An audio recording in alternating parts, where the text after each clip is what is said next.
আজি আমাৰ ডুমডুমা সমষ্টিত মহিলা উদ্যমিতা আঁচনি ৰূপায়ণৰ বাবে আমি ইয়াত সমবেত হৈছোঁ।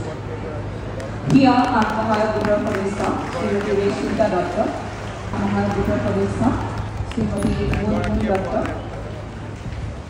মুখ্যমন্ত্ৰীৰ মহিলা উদ্যমিতা অভিযানৰ পুঁজি বিতৰণ কৰিলে আৰু ডুমডুমা সমষ্টিৰ বিভিন্ন উন্নয়নমূলক আঁচনি প্ৰায় 200 কোটি টকাৰ আজি আমি শুভ উদ্বোধন কৰোঁ। তিনিচুকীয়া কেবিনেটত লোৱা কেইবাটাও সিদ্ধান্ত আজি আমি কাৰ্যত পৰিণত কৰোঁ। ডুমডুমাক এটা নতুন পৰ্যায়লৈ লৈ যাব। বিশেষকৈ ক্ৰীড়াৰ আন্তঃগাঁথনিৰ ক্ষেত্ৰত ডুমডুমা টাউনত আৰু ডুমডুমা কলেজত 2খনকৈ ষ্টেডিয়াম হ'ব।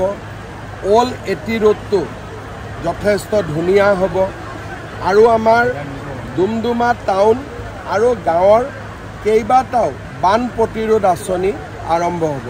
মই ভাবোঁ ই ডুমডুমাৰ জনজীৱনলৈ এটা বিশাল পৰিৱৰ্তন আনিব।